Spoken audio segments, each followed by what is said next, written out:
Well, hello and welcome to Hello Chaos, the unfiltered podcast for founders in the messy middle. No fairy tales here, just the real grind, the grit, and the chaos of what it takes to build a business.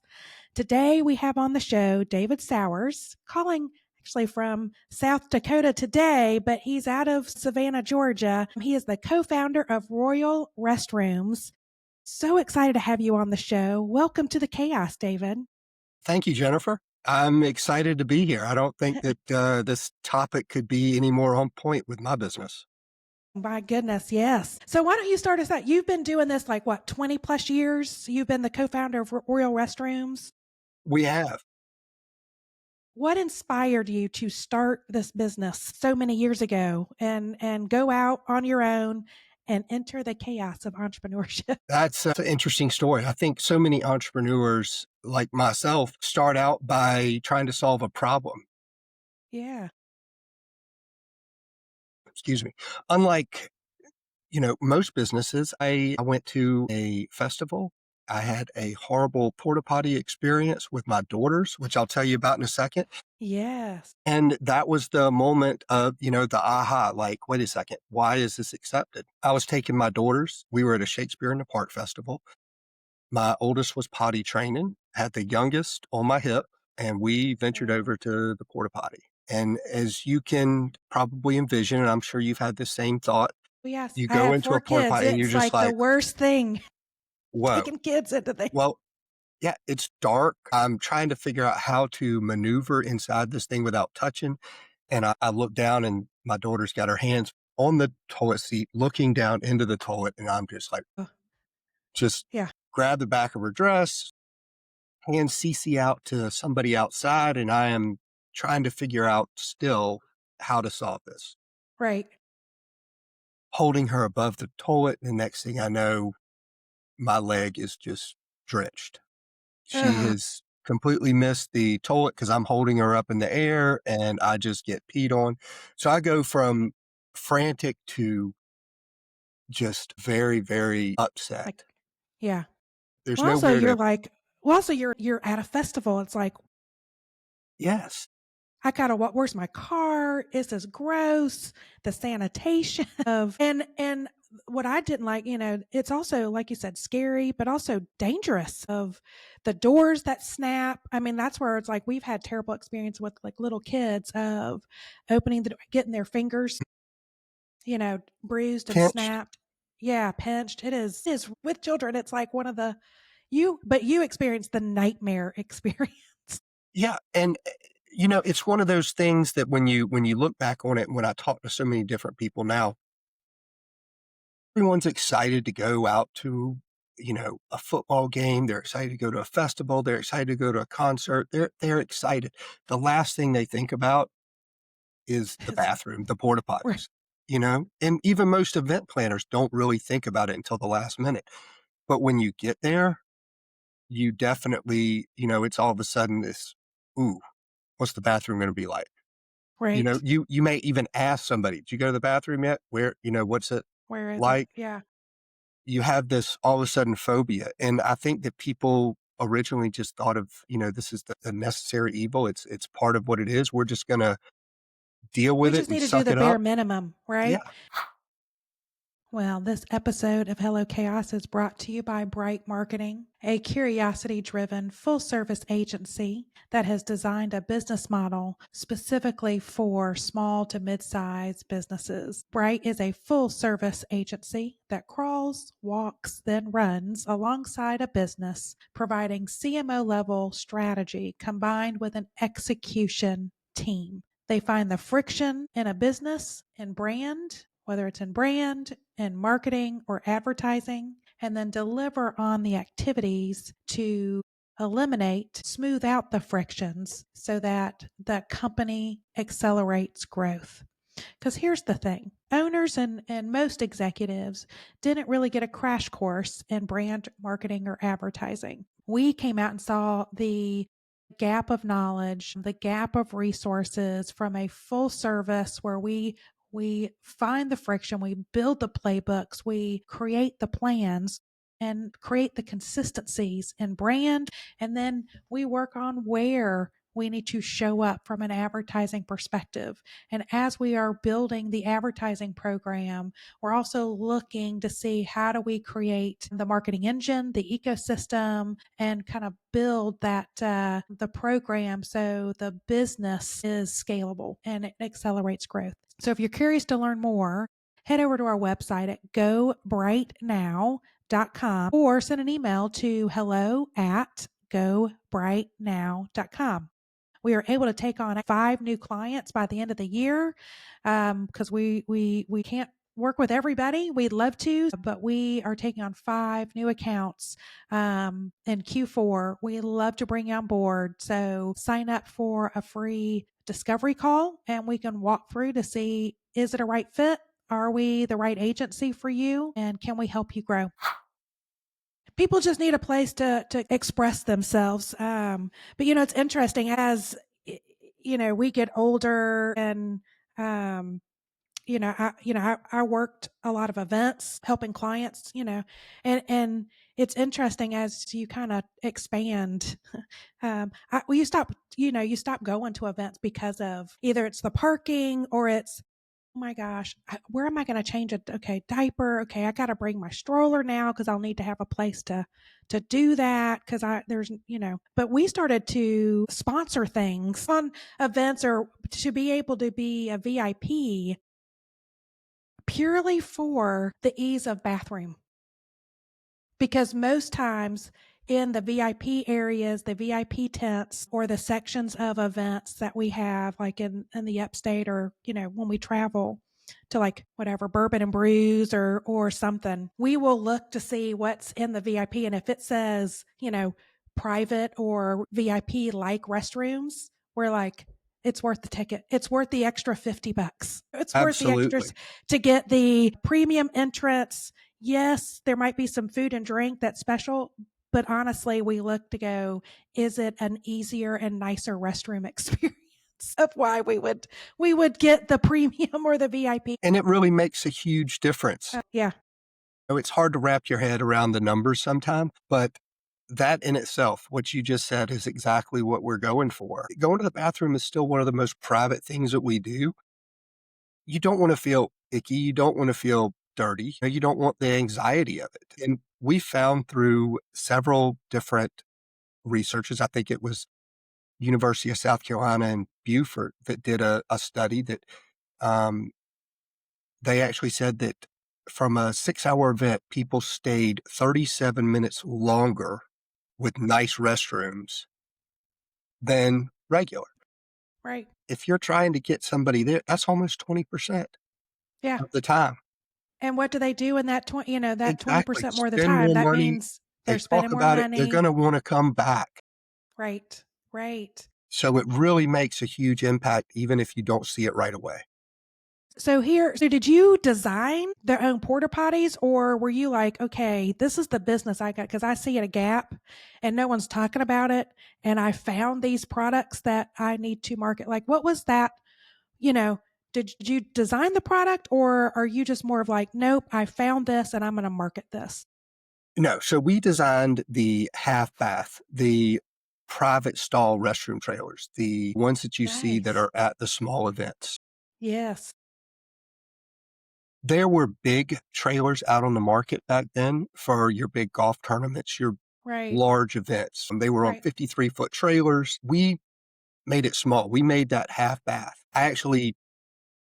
The half bath kind of came up, these small private ones, from that experience. I wanted to make sure that I could get in with both of my girls. I measured my house half bath downstairs, and that is the Wow. blueprint that we had for the first trailers that we did.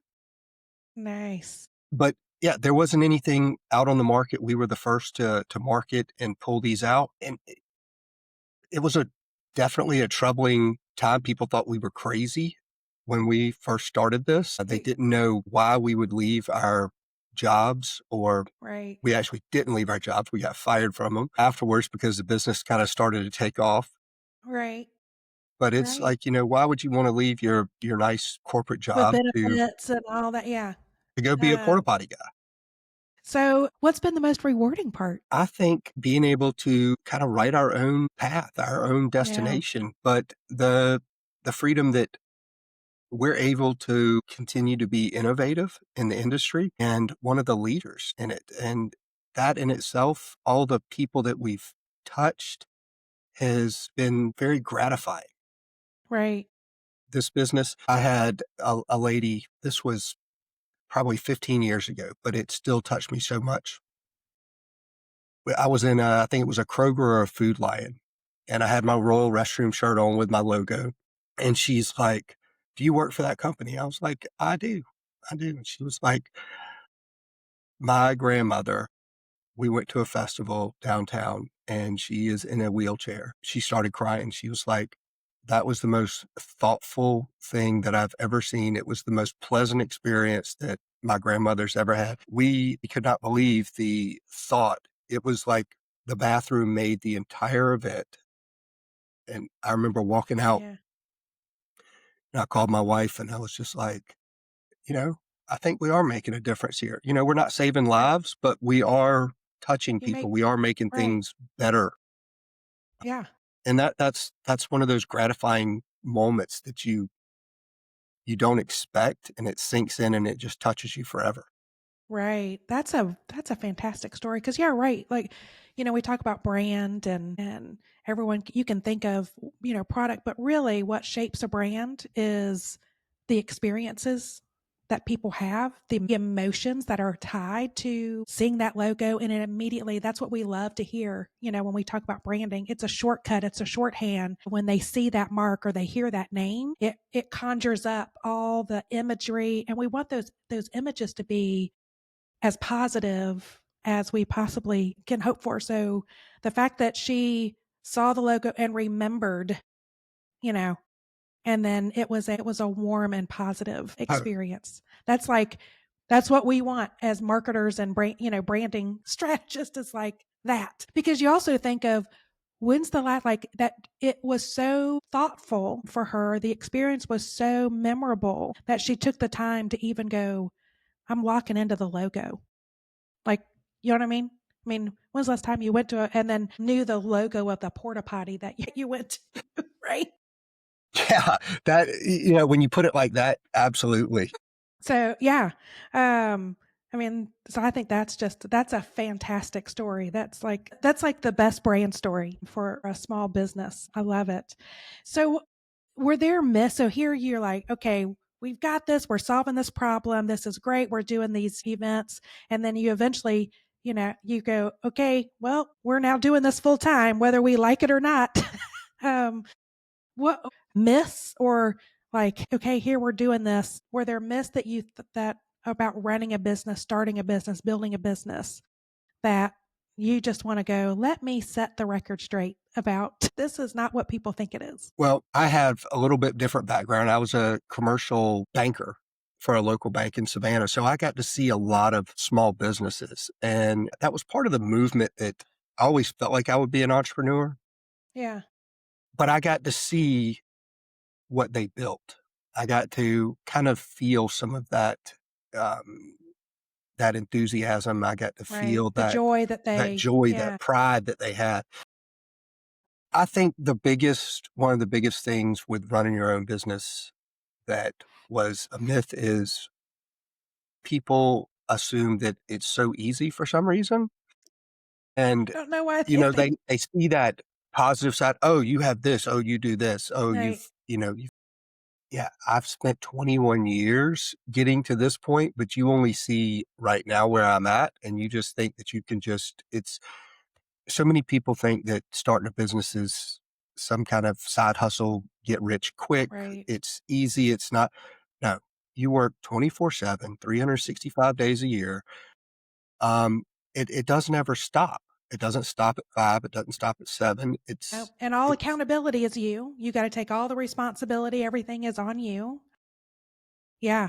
It is that pressure and the hard work. I mean, Chandler, who's sitting here, our producer on the side, he's had a couple of friends that are like, "Hey, I want to start this business to exit like in a couple of years like this," and that's not how it works.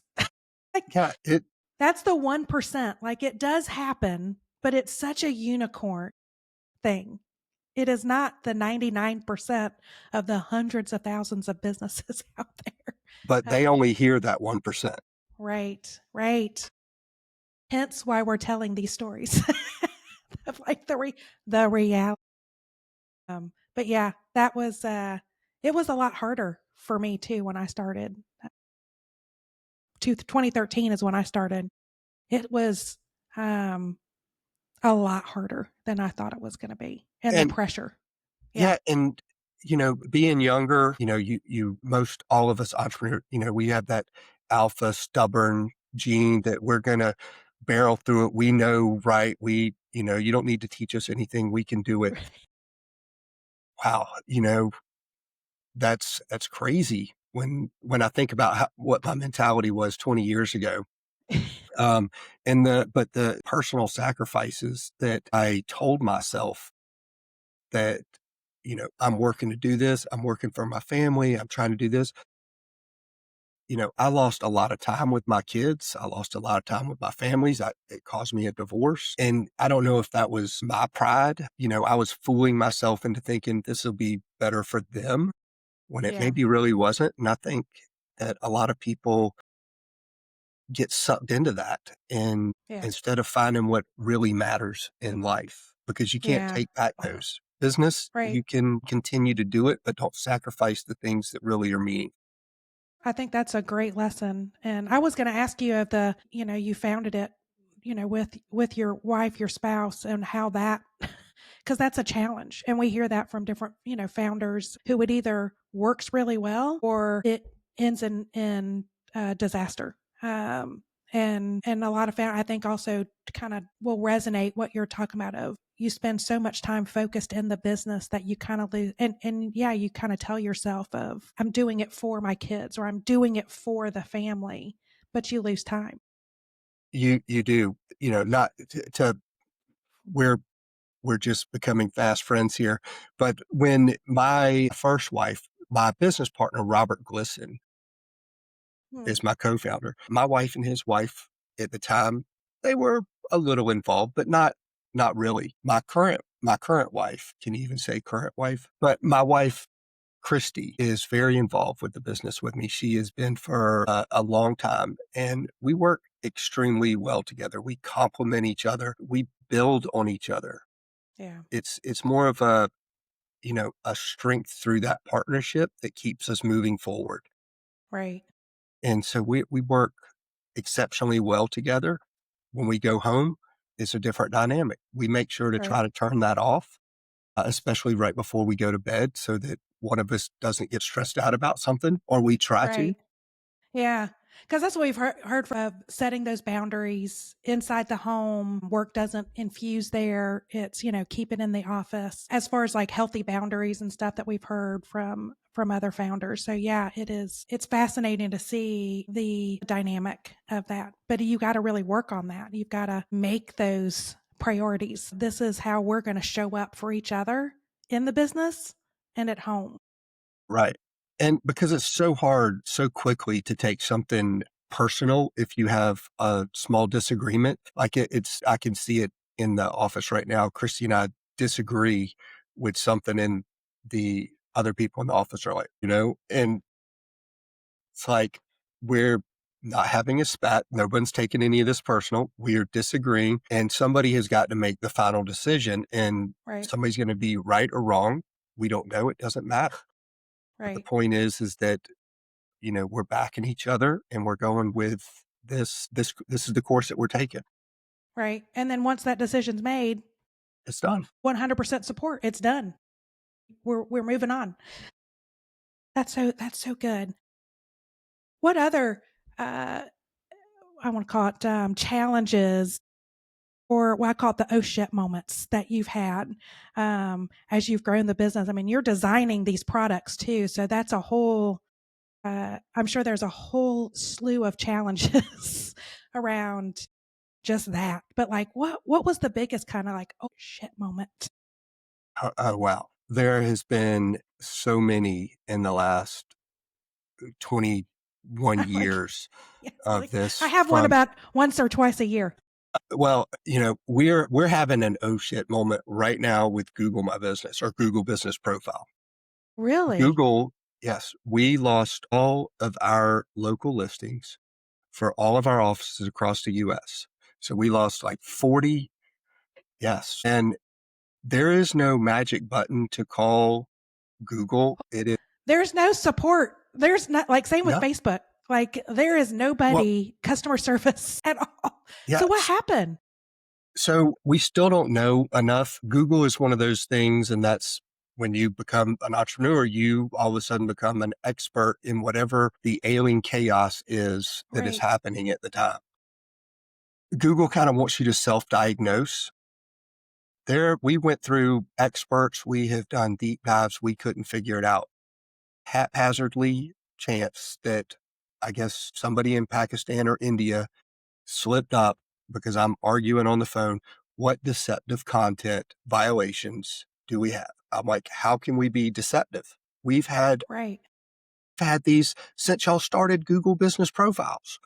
Like, Right. I don't understand. And the lady said, well, you have had multiple user feedback that you do not offer the product in your primary service category. And I'm like, we only have one service category, portable toilet service. That's all you allow us. And this is my assumption because they would not elaborate. They do not elaborate. They do not go No. off script at all. But my assumption is because we do not do any of the traditional porta potties, that when we have shown up under portable toilet search, that people have been reported they don't have porta potties because we only offer the restroom trailers and Yeah. that sort of stuff. And that is the only thing I can think of. And they're still down today.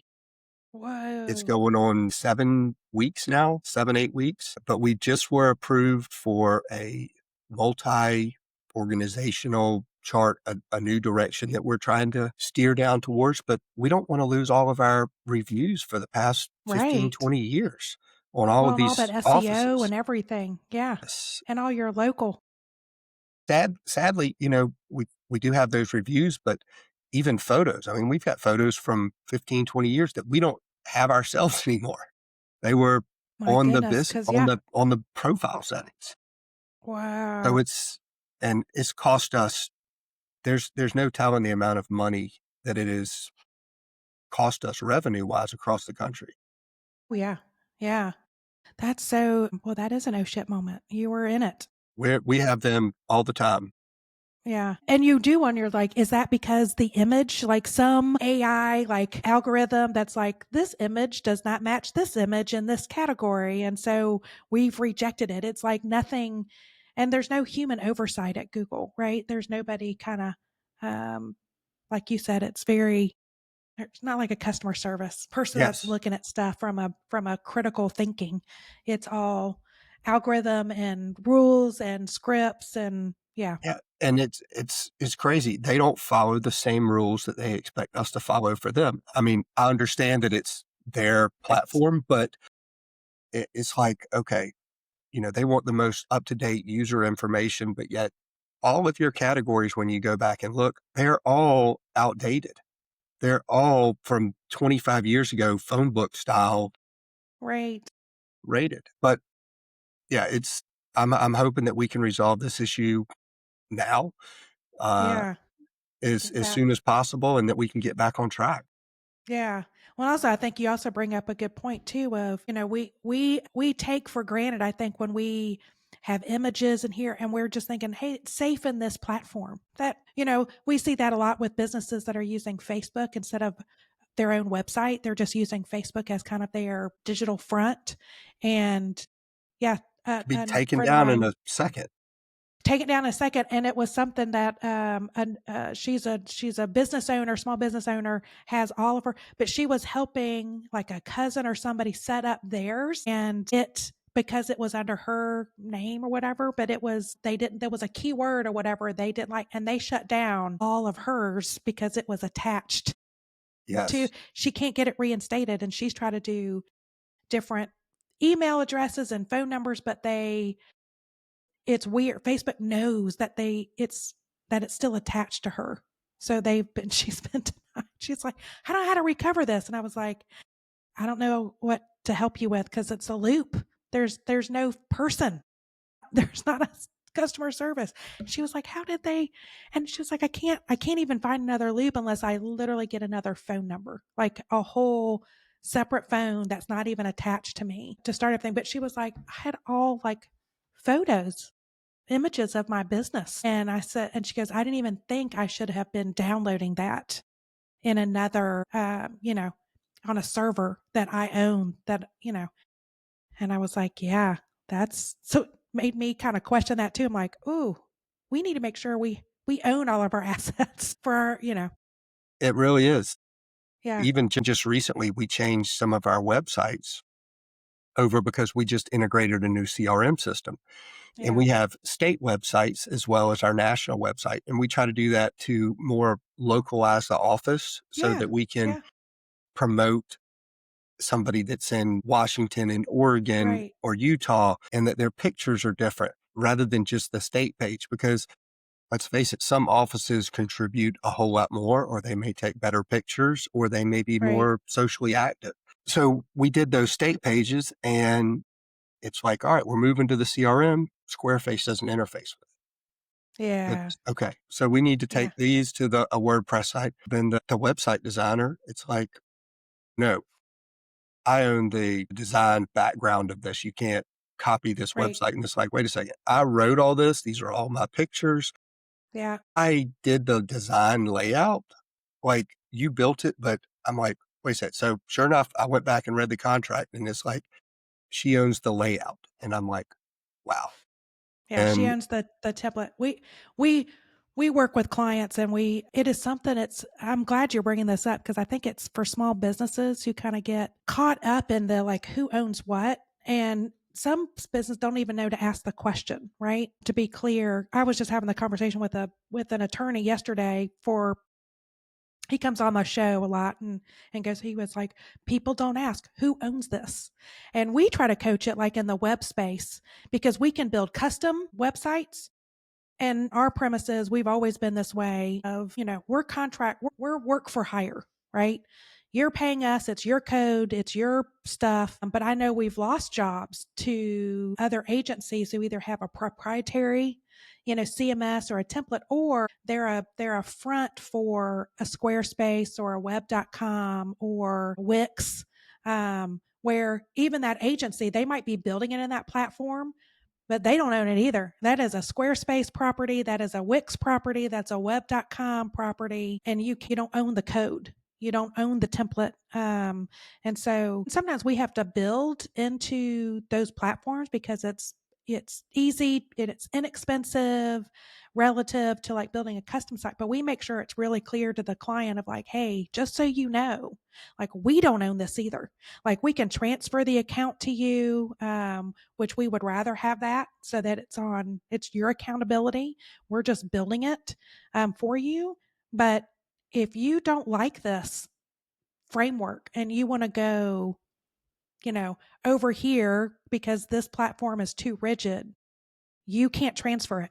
There is no like, it is owned by them. And they're like, I didn't know that. And we're fighting, helping a client fight through an agency, their previous agency who built the site into a Squarespace, but their contract read of you own it. Of course you own it. And we were like, they don't like the agency doesn't own it. They don't have the authority to give it over. And so then they were like, okay, well, we're going off the contract. Well, you said we own it. And now that agency is like, oh, no, we own it. It's our proprietary template. And it's like, it's in Squarespace. You don't own it. And I was like, helping the client go, you can go fight it. Is it worth it? Do we just need to kind of duplicate it and get it into an account that you own? Because they won't transfer the account over. yeah, see And that. it's your credit card that's on file. So anything that they do, it's going to ping your credit card, but you don't own the account. Kind of working through, we've been working through that transition for a year, but it's kind of been a aha for us from an agency perspective, knowing the landscape of how other agencies might be a predator on smaller businesses, or business owners don't know what questions to ask. And so we're trying to be more informative in that, educate, so that people don't get caught in that Yeah. trap. Well, and I think that to your point, most business owners have got so much because they are running their business that Yeah, it's they often don't know. easier for them to set things up. Oh no, just do it for me. Like Right. that our old website designer, she she set up the Google Drive or the Dropbox or whatever. We had thousands of pictures all labeled from each state, from each office. And Ugh. then when we said that we were going to have to, okay, we're going to need to build all these, Right. she cut the link. We lost all of those pictures. And now we're having to go back to each office, say, we need this picture, we need these pictures. Oh, we already gave, and every single one of them wants an explanation, even if you've given them the full explanation. And you try not to you don't want to badmouth anybody. You don't, that's her business. She had every right to do that. Yeah. That's an error on my part because I was looking for the path, the simplest path when Well, I it should should have have made sure been. that I owned it. Yeah.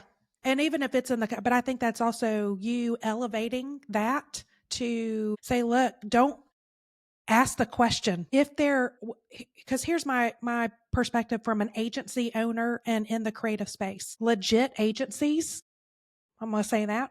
Legit agencies, your work for hire. The client owns the work. The client owns it. That's how I've And always thought. so if your business is in not handing over. Now it's like sometimes we don't give like working files because it doesn't translate. We give finished files. The images are theirs. Whatever they purchase, we hand over. But it is, to me, it would rate, that's a red flag for me, to uh that a person would not open the link back up and go, absolutely download these things. Like, these are your images. That's a bad business practice. Whether you have, that's just not good business, and it feels predatory. It is, but I think, one, we're not, when you do work closely with people, you begin to understand. And I didn't see this from, our relationship because we've had a relationship for 5, 6 Right. years. And you had the opportunity to make the change. You knew that we were going to a CRM system. You knew that it didn't Right. work. What is there else to offer rather than try to stick me with huge bills when I'm backed into a hole here? Right. That's not good business practice. That's She right. did a great job in what she did for us. And, her work was great. But, the end term, I think overall we were probably a gravy train. She's a small business. And like I said, she does a great job. She did a great job for us. But, we were easy now because we had a system down. Right. Well, if there's, I would say not rewind, but if there's anything that has surprised you, other than Google messing you up, but did, through your journey and building the company, what has been the biggest surprise? But there's been a couple things. One of our biggest surprise was when we started to sell licenses of our business. People wanted to duplicate what we were doing. So, like a franchise model. So, yes, Okay. a franchise is an entirely different business. So many Right. people assume that, hey, I've replicated this here, we can do it over here. A franchise is a separate business. The operations of it is a separate business. We tried to do it kind of in-house, slow growth, but all of a sudden there are rules and regulations to expansion, especially across Hmm. state lines. Yeah. Um, that's why there's the federal document disclosure, the FDD. They want to make sure that what you are selling is an actual profitable business idea solution. It can make money. It's not a pyramid scheme, or it's not Right. something that is people are going to buy into and you're going to get rich, but they're going to lose everything. Right. And even there are states that go further from a state regulation that are past the federal codes. That was a huge aha moment because we got hit with a lot of fines from attorney generals in states. We had cease and desist orders. And because we were the forefront in the industry, we didn't just we changed the industry going from to a Yeah. restroom trailer. Right. And for I don't know, 16, 17 months, we were not even allowed to respond to an email or a phone call when someone inquired about opening a business. So a lot of people that are in this space now, we were the model that they took. And that's, you know, flattering. We're glad to Yeah. see that this industry has changed, which at one time in my life it was something that bothered me, that upset me, but now it's the space. The more Yeah. that it's out there, the better we are. The Right. more knowledgeable we are. It's almost like It's not a advertising hard for us. sell, right? No, Yeah. because more people understand the benefits of it. And besides the mom and pops that are able to do something on a weekend here or there, we get the benefit of their marketing as well because we actually have a legit business operation. We're not operating as a side hustle or Right. a, uh, just a side business. So we're able to do the bigger festivals. We're able to do the weddings. We're able to do disaster response. We're able to mobilize for commercial renovations and stuff. Yeah. And we have the know-how and the knowledge to perform those duties adequately. So if you had a magic wand and could change two things about the business, whether it's the business or the market or whatever, what two things would you change? First one I would change would have probably been myself. I would have looked a little harder into myself, and I maybe would not have been so stubborn that, I'm gonna push through this I'm determined to do it my way. I think that self-reliance and vision that I had helped a lot, but I would be in a lot different position if I would have allowed the assistance from people that were smarter or more knowledgeable than me. But it was that fear of they're gonna take something away or they're Right. just feeding off of what I developed and they're gonna try to Right. make money off of me. You gotta look at the big picture. And I think a lot of that has to do with just where I was from a business maturity level. Yeah. Yeah. And then what'd be the second thing? From a franchise standpoint, I would have hired it off to an organization that knew what they were doing. Hmm. As much as I wanted it to be a family run, I wanted that connection. A franchise is not a marriage like I used to think. It is Right. more of a partnership because we are mutually benefiting each other. Whereas originally I thought from a franchise standpoint that, hey, I'm married to this person. I'm not really married to them. Yeah. You're just setting boundaries for them to We play need to in, set those right? boundaries stronger. And Right. that's something that a direction on my part. And I should have gone with a franchise company from more of an advice from a numbers figure, from a financial standpoint, from an expansion process as well, because it's a lot of work. It's a lot of work to try to run a company. Even today, most of my offices, I'll sometimes ask them, what is it that you expect me to do? You still call me sometimes to fix your email. That is not what I am here to do. Right. I am here to run a company. I am here to expand the company. I'm here to make you more money because when you make more money, I make more money. That's right. I'm also here to protect you from you. We need to continue to be innovative. I understand what you like to do, what you want to do, but is that what the customer wants to do? Is that the best Right. way for your business operation? You know, your exit strategy? You Right. have to do things that are inconvenient for you so that you can benefit in the long run. And Right. so many people want to work in their business instead of building their business. So it's almost like they create a job for themselves and they are an employee of their own small business rather than the one running the small business. Right, right. Oh, that's we talk about that, and I coach different in accelerators and incubators for small business, and that's the goal. It's like you're either in the business or but you need to be working towards the path to be working on the business and not just be completely in the weeds. And it's a struggle. And I love what you said about, the self-reflection of your own personal growth, because I think that's where, and I know I've had to go through the journey, but we hear that. I think as founders, we learn more about ourselves, and I think most people recognize the good, the bad, and the ugly. And I think those that really thrive and become, more business builders and scalable businesses are ones that have really been more humble and recognize, yeah, I've got strengths, but sometimes those strengths can be weaknesses. And then you have like actual weaknesses, and how do you work through those? So the fact that you even recognize that, that's, I was going to ask, like, did you like most about yourself through your journey that you wish other people recognized more?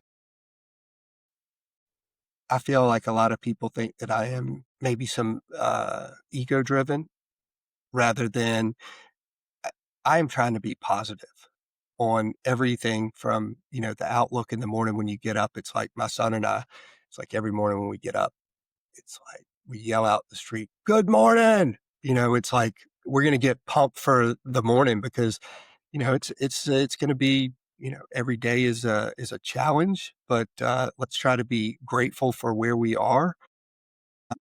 But I think a lot of people don't see that because I had a lot of it. I have worked really hard the last few years to be grateful no matter what the outcome is and to try to stay Yeah. positive, and that in itself is a tiring effort. I mean, it is mentally exhausting sometimes to always, look at the mass chaos and it's like, okay, how can we turn this into something positive? How can I change this around? How can I stay upbeat when I am getting literally bitched at every day? Yeah. It's like with the Google. It's like, what did you do? It's like, I had nothing to do with this. Right. But it's like, we're doing it. And I got to put on a smile. And it's, how can I spin this? How can I get anything out of this Mm, to stay positive? right. And it's just get That's out right. there and be somebody and kind of just Smile through it. yes. It's like when I go to these shows, I dress up, I have all these purple suits and it's like I get out there and I joke around. It's like, "Oh, I can't do that." It's like, you're not doing it for you. You're doing it for them. You want them to remember you. You want there to be a reason. Um, and you know, yes, we're not exciting. We're not an exciting business, but we are very important. And when people, every time someone sits down on my toilet, I've got a new customer. That's right. That's right. Well, also you're making an impact. You can tell people are remembering your logo and stopping you in a grocery store. So you are creating an impact. So if you had to sum up your journey in one word, your founder journey, what word would you use to describe it? I would say determination or grit. I The have grit. Yeah. I have, you know, a lot of naysayers, starting this industry, starting this business in a different industry. People think it's dirty. It's not. It's a part of life, and we're elevating that and getting people to believe that and understand it. Once they do, they're sold. They don't want to go That's right. back. I would probably say it's more gratitude. I Mm. I want to be grateful. It's something that my wife is a master at. She can always recognize and be, she's always positive, and that infuriates me because it's like I will She's finding all the joy moments, right? Which yes, is I will great. I will dip down and then I just look at her. It's funny. She used to always say when we would have a disagreement or something, she'd be like, "Well, have a great day." And I'm like, "Oh wow." Get off the phone with her, like, "Man, how did she just do that? She just totally, just killed that. I can't be angry at her. She just told me to have a great day." And it wasn't until a couple years ago that I heard her say that to somebody else. And I was like, oh, wow, you're being sarcastic. And you're like, it's like a kind of like, screw you moment. And I'm just like, all these years, here I am thinking it's this. And it was It kind of, was it was her way of being passive aggressive. yes. And I was just like, wait a second, all these years. And this is, my gosh. So So, if you look ahead to the next chapter in your journey, what word would you like to define that journey or that next chapter? I would like it to be more. I want to grow through teaching and knowledge. I want to continue to innovate and change people's perspective and lives. Yeah. Build that legacy. I do. Yeah. I wanna That is continue to build that, but I think that's where I'm growing more and what I enjoy doing. I enjoy helping others. So I mm, I get I get I get more personal satisfaction by being able to help others, and that's yeah. that's one thing that's really made a lot more of an impact. Of course, it makes a little bit Yeah. of a difference when you're not struggling in your day-to-day lives either. But it gives you something to look forward to, It right? does. Yes, Yeah. absolutely. Um, so what's the best advice that you've received or maybe that you've like lesson learned that you can tell our listeners of, here's the best advice? There's a lot of different directions that you can go on this. I think from an entrepreneur, a self-motivator, and you often feel like you're doing it yourself. You often feel like you're the Mhm. only one that can do it. There are people behind you that help you along the way. There are tools that can help that stress. Yeah. Listen to your gut and make sure that you have the right people behind you, the ones that tell you the truth, that don't just tell you what you want to hear, but Yeah. absorb what they tell you and don't try to go against it. Use that support staff because no matter how much you think that you're doing, there are other people helping you. And Yeah. you don't have to do it all on your own. Right. Listen to That's those right. that are there to try to offer that wisdom because there's a reason that they're offering it. They That's know. right. They know. That's a great piece of advice. Okay, so if we met a year from now, I come down to Savannah and we do a little celebration. What are we celebrating? What's the win? The win for me would be, I guess, really taking in all of my offices and have that unity of one goal and being back all on the same page. I don't like being disheveled. I don't like Yeah. being unorganized. I don't like not being on the same plane. And I think right now, especially with the Google My Business stuff, and rolling out a new CRM, Right. I really Feels want. a little chaotic. It's very chaotic, and I Yeah. want that togetherness again, and not that feeling of we're working against each other, but Yeah. I want to bring the business back together so that we can grow more, so that we can Yeah. expand because we have a great product, we have a great system, Yeah. and I want everybody to get on board and understand that what we're doing is building not we're building a brand legacy, Yeah. not anything. It's bigger than all of us. That's right. So we're going to celebrate cohesion Yes. and brand clarity and collaboration, right? You had the words right there.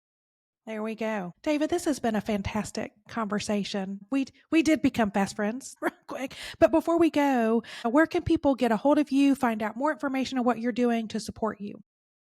Yeah, Royal Restrooms, we're on royalrestroom.com. We're on all the different social links from Twitter to LinkedIn, Instagram, Facebook, TikTok. I can be found under LinkedIn under David Sauers, as well as my other businesses. And as always, we are happy to serve you in one of our local offices and help you elevate your next event through Royal Restrooms.